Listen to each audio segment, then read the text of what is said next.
আমাদের শিক্ষা ও সংস্কৃতির পাঠশালা আরণ্যক একাডেমিতে তোমাদের প্রত্যেককে স্বাগত।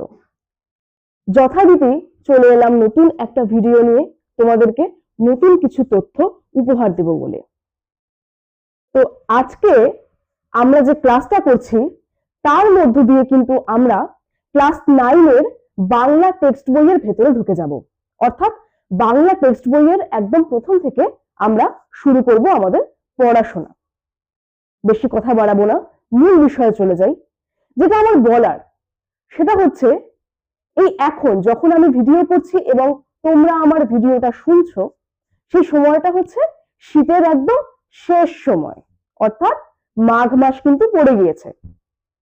তো এই সময়তে ঝড় বৃষ্টি কল্পনা করা যায় কি? একেবারেই না। কিন্তু এখন আমরা সেই রকমই একটা ঝড় বৃষ্টির রাজ্যে চলে যাব, যেখানে ঝড় বৃষ্টি গোটা একটা রাজ্যকে বিপর্যস্ত করে দিয়েছে। আমাদের আজকের পাঠ্য বিষয় কলিঙ্গ দেশে ঝড় বৃষ্টি। এটা একটা পাঠ্যাংশ বলবো। কি কারণে এটাকে পাঠ্যাংশ বলবো সেটা আমি ব্যাখ্যা করে বলছি।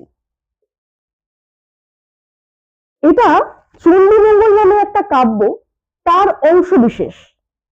মূল যে কাব্যটা অর্থাৎ চণ্ডীমঙ্গল, সেখানে এটার নাম ছিল কলিঙ্গ দেশে ঝড় বৃষ্টি আরম্ভ। এই আরম্ভ কথাটাকে কিন্তু বাদ দিয়ে দেওয়া হয়েছে। অর্থাৎ আমাদের এই সাহিত্য সঞ্চয়ন বইয়ের যারা সংকলক রয়েছেন, তারা যখন চণ্ডীমঙ্গল কাব্য থেকে এই অংশটাকে তুলেছেন, তারা ওটাকে বাদ দিয়ে কলিঙ্গ দেশে ঝড় বৃষ্টি নামে সংগ্রহ করেছেন। এটা পরিষ্কার। এই যে পাঠ্যাংশ, এই পাঠ্যাংশের লেখককে, গোটা চণ্ডীমঙ্গল কাব্যের লেখক মুকুন্দরাম চক্রবর্তী। কেউ কেউ বলে থাকেন তার নাম মুকুন্দ চক্রবর্তী। তো আমাদের পাঠ্য বইতে যেহেতু মুকুন্দরাম চক্রবর্তী দেওয়া আছে, আমরা কিন্তু এই নামটাকে গ্রহণ করব। মুকুন্দরাম চক্রবর্তীর লেখা চণ্ডীমঙ্গল কাব্য থেকে এই পাঠ্যাংশটি সংগৃহীত হয়েছে। তাহলে কবির নাম মুকুন্দরাম চক্রবর্তী।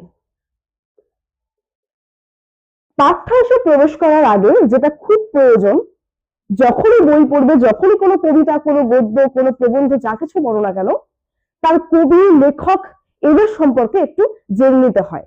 তাহলে মোটামুটি সাহিত্য রচনার যে যে যে প্রেক্ষাপটটা রয়েছে, সে প্রেক্ষাপটটা কিন্তু আমরা বুঝতে পারি। মুকুন্দরাম চক্রবর্তী, তার জন্ম 1547 খ্রিস্টাব্দে। কবে জন্ম? 1547 খ্রিস্টাব্দে। অর্থাৎ 1547 খ্রিস্টাব্দ মানে সেটা হচ্ছে 16 শতাব্দীর মধ্যভাগ। আশা করি তোমরা শতাব্দী কাউন্ট করতে জানো। যদি না জানো, আগামী কোনো একটা ক্লাসে এই শতাব্দী কাউন্ট করা বিষয়টা আমি শিখিয়ে দেবো। লিখলাম 1547, বলছি 16 শতাব্দী, কেন সেটা অন্য একটা ক্লাস আমি বুঝিয়ে দেবো। তো 1547 খ্রিস্টাব্দের মধ্যভাগে তার জন্ম, আর মৃত্যু হচ্ছে সপ্তদশ শতকের প্রথম ভাগে।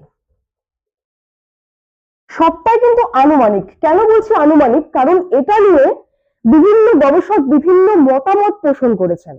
তার মধ্যে যেটা সর্বাধিক আলোচিত হয়েছে, সর্বাধিক যেটা উঠে এসেছে, আমি সেটাকে এখানে লিখলাম যে সপ্তদশ শতাব্দীর প্রথম ভাগে তার মৃত্যু। তার পিতার নাম হচ্ছে হৃদয় মিশ্র। পিতার নাম কি? হৃদয় মিশ্র। আর মায়ের নাম হচ্ছে দৈবকী দেবী। এইটুকু জানলেই চলবে। আর যেটা সবচেয়ে গুরুত্বপূর্ণ, তোমাকে পড়তে গিয়ে জানতেই পারলে যে চণ্ডীমঙ্গল কাব্য থেকে পাঠ্যাংশ যেহেতু নেওয়া, তাহলে মুকুন্দরাম চক্রবর্তীর লেখা গুরুত্বপূর্ণ একটি কাব্যের নাম হচ্ছে চণ্ডীমঙ্গল। এই চণ্ডীমঙ্গলে কিন্তু অনেকগুলো নাম রয়েছে। চণ্ডীমঙ্গলকে আমরা অভয়ামঙ্গল বলে জানি। আবার এই পাঠ্যাংশের শেষে একে বলা হয়েছে অম্বিকা মঙ্গল। বলা হয়েছে অম্বিকা মঙ্গল গান শ্রী কবি কঙ্কন। এই শ্রী কবি কঙ্কন কি? এই শ্রী কবি কঙ্কন এটা কিন্তু একটা উপাধি। এই উপাধিটা কে দিয়েছিলেন? অভয়মঙ্গল বা অম্বিকা মঙ্গল কাব্য লেখার পর মুকুন্দরাম চক্রবর্তীকে রঘুনাথ রায় এই উপাধি দেন। শ্রী কবি কঙ্কর উপাধিতে তিনি মুকুন্দরাম চক্রবর্তীকে ভূষিত করেন। তো এবার আমরা সরাসরি কাব্যে চলে আসব। কবি পরিচিতি আমরা জানলাম, প্রেক্ষাপটটা মোটামুটি বুঝতে হবে এবার আমাদের। এই কাব্য শুরু হচ্ছে তখন যখন আমরা দেখব স্বর্গের নীলাম্বর এবং ছায়া সাবভ্রষ্ট হয়ে মর্তে জন্মগ্রহণ করলেন কালকেতু এবং ফুল্লরা নামে। কালের নিয়মে তাদের বিয়ে হয়। কালকেতু পেশায় একজন ব্যাধ। কালকেতু দেবীর আশীর্বাদ প্রাপ্ত হলেন এবং একটা নগরের পত্তন ঘটালেন। কি নগর? গুজরাট নগর। নগরটা পত্তন হলো, প্রজা কি করে আসবে? এটা নিয়ে যখন কালকেতু দেবীর কাছে আর্জি জানান, তখন দেবী গঙ্গা সমুদ্র এদেরকে নির্দেশ দিলেন যে যেন একটা ঝড় বৃষ্টির নাটক তৈরি করা হয়, অর্থাৎ ঝড় বৃষ্টির একটা প্রেক্ষাপট তৈরি করা হয় কলিঙ্গ দেশে। এই কলিঙ্গ দেশ কোথায়? ওড়িশা, আমাদের পশ্চিমবঙ্গের একেবারে প্রতিবেশী রাজ্য ওড়িশা। ওড়িশার দক্ষিণের যে অঞ্চল সেটাকে আমরা বলে থাকি কলিঙ্গ। তো সেই কলিঙ্গ দেশে বৃষ্টিপাত ঘটিয়ে কি করতে হবে? প্রজাদেরকে তাড়িয়ে নিয়ে যেতে হবে কালকেতুর রাজ্যে। এইখান থেকে শুরু হবে আমাদের পাঠ্য অংশ। প্রথমে বলা আছে, মেঘে কইল অন্ধকার, মেঘে কইল অন্ধকার, দেখিতে না পায় কেহ অঙ্গ আপনার। এখানে যে শব্দটা আমাদের ভাবাচ্ছে সেটা হচ্ছে কইল। কইল বলে কোনো শব্দ তোমরা শোনোনি, ওদের লিখে নাও খাতায়। কইল এটা মানে হচ্ছে করল বা করিল, সাধু ভাষায় বললে করিল। এই যে মেঘে অন্ধকার হয়ে এলো চারিদিক, এমন অন্ধকার করলো যে কেউ কাউকে দেখতে তো পাচ্ছেই না, নিজেকেও দেখতে পাচ্ছে না। দেখিতে না পায় কেহ অঙ্গ আপনার। আপনার মানে? আপনার মানে হচ্ছে নিজের। মেঘে এমন অন্ধকার করেছে যে কেউ নিজের অঙ্গ চোখে দেখতে পাচ্ছে না, অর্থাৎ চারিদিকে এতখানি অন্ধকার। ঈশানে উড়িল মেঘ সঘনে চিকুর, উত্তর পবনে মেঘ ডাকে দূর দূর। ঈশান কি? ঈশান মানে আমরা সাধারণভাবে জানি, ঈশান মানে মহাদেব। ঈশান কথার অর্থ হচ্ছে মহাদেব, কিন্তু ঈশানের আরেকটা অর্থ আছে। তোমরা দিক চেনো, যদি আমি ম্যাপের মতো করে দিক তোমাদেরকে এঁকে বোঝাই, তাহলে হচ্ছে এটা হচ্ছে পূর্ব, এটা হচ্ছে পশ্চিম, এটা হচ্ছে উত্তর, এটা হচ্ছে দক্ষিণ, তাই তো? প্রত্যেকে ভূগোল পড়েছো, প্রত্যেকে জানো। এই চারটে দিকের মধ্যে ঈশান কোণ কোনটা? উত্তর পূর্ব দিকটা।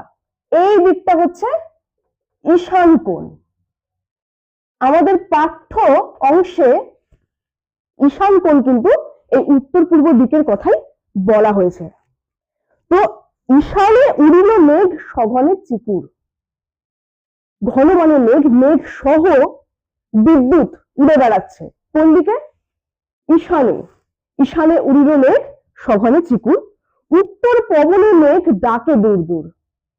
উত্তরের হাওয়ায় মেঘ দূর দূর করে ডাকছে। তাহলে কি দেখলাম?